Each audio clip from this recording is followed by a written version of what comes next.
Balazs Malinowski. Imagine, if you will, for a moment, a small child named Billy. Billy is no older than about 6 or 7.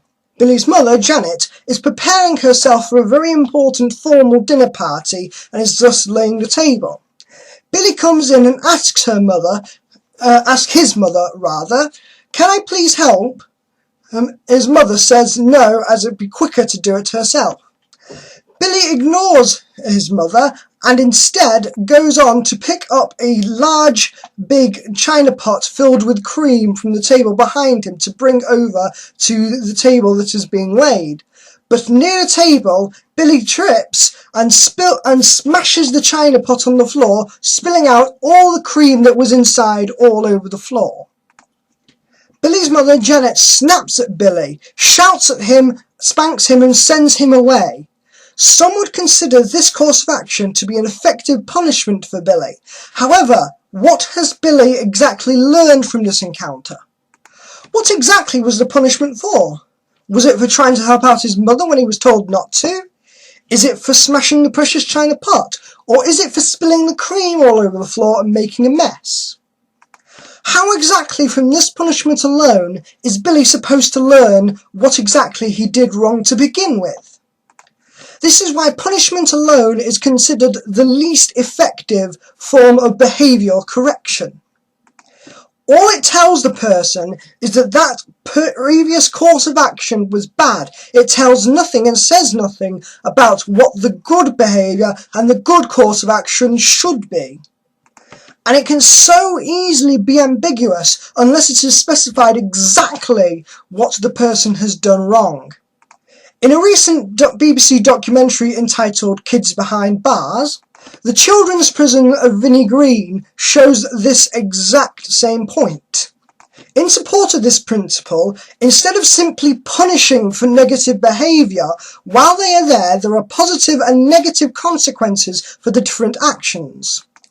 If they are behaved well, they gain more points and gain more luxuries, such as TV, games, personal items, etc., through the use of a point system.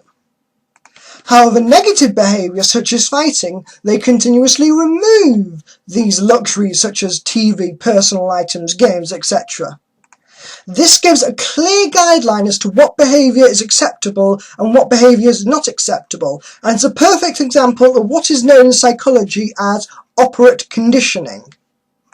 I highly recommend you watch the whole thing, as it gives a clear and fair representation of what's going on inside the minds of these children, why they act the way they do, and a real desire to change, which you can see the consequences of later in the documentary.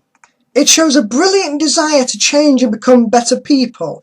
I will link the first part of the documentary in the description bar below this video. How does this all fit into Christianity? Simple.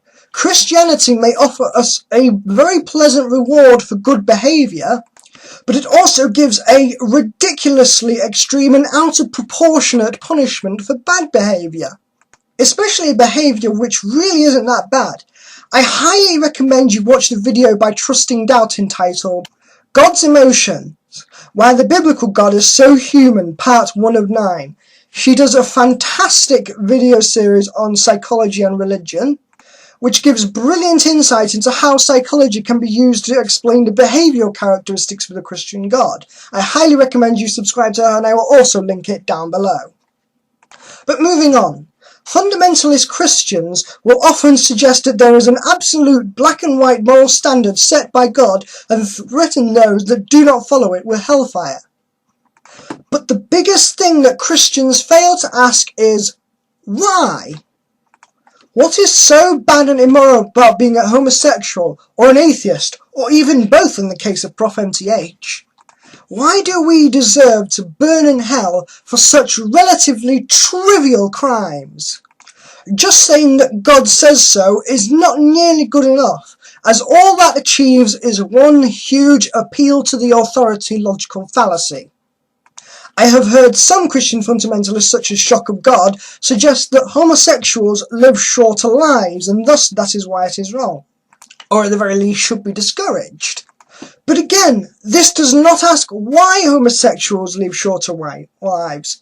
What makes their lives shorter? What in fact causes them to have shorter lives than heterosexuals? And what can be done to prevent it? Why do we simply need to abstain rather than find solutions to problems so that they can continue loving and having sexual relations with the person that they desire without suffering such huge consequences? Fundamentalist Christians never take the time to ask why. And what is the exact reason for these actions being sinful?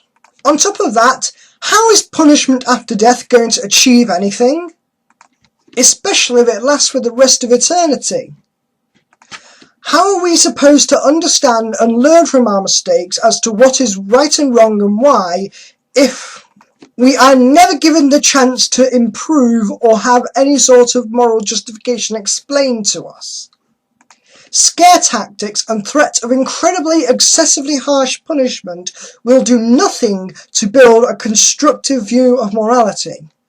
And this is why I would suggest that a subjective view of morality is far better than a simple authoritarian black and white view that has absolutely no justification behind it. If we look at the consequences of our actions to weigh up the pros and cons of these actions towards other people and other objects and situations, on top of giving a positive reinforcement for good behaviour and a negative reinforcement for bad behaviour, then we can reach a more balanced conclusion of what is really right and wrong than simply being told, well, God said so. Al Dial Shalah.